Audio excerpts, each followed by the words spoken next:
વિદેશમાં ભારતીયોના મોતના કિસ્સાઓ સતત વધી રહ્યા છે. કેરળના કોલેન્ચેરીમાં રહેતી 22 વર્ષીય ભારતીય યુવતી સ્કોટલેન્ડમાં રહેવા માટે ગઈ હતી.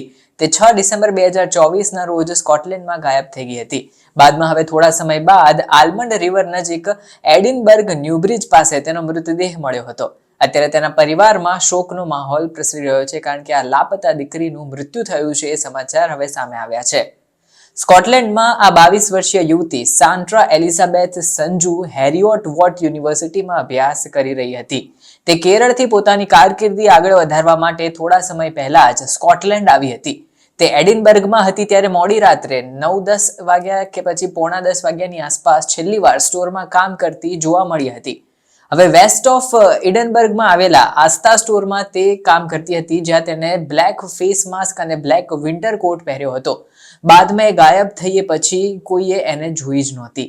આ યુવતી આખી રાત ઘરમાં નહોતી જોવા મળી. એટલું જ નહીં, બધા બાદમાં ચેક કરવા આવ્યા તો સાંજ સુધી તે યુવતી એના ઘરે ન આવી કે જોબ પર ન ગઈ કે એના ટ્યુશનમાં ન ગઈ. એનો કોઈ અતો પત્તો નહોતો. આથી કરીને એના મિત્રોએ ફોન કરવાનું શરૂ કર્યું હતું. તેના ઉપર ફોન પણ કોઈને જવાબ તે આપી નહોતી રહી અને નેટવર્ક કવરેજ ક્ષેત્રની બહાર ફોન હોય એવું બધાને આવી રહ્યું હતું.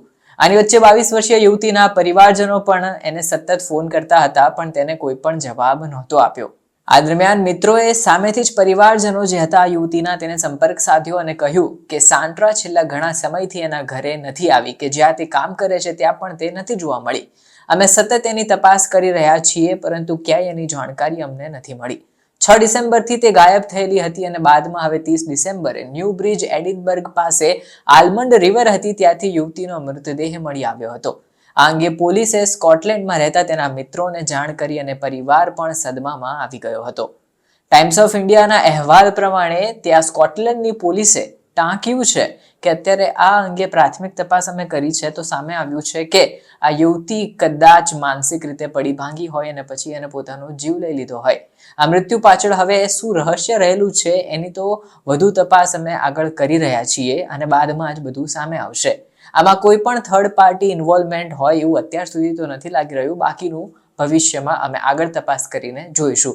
પરંતુ વિદેશની અંદર ભારતીયોના મોતના કિસ્સા સતત વધતા આ એક ચિંતાનો મુદ્દો ફરી એકવાર સામે આવ્યો છે.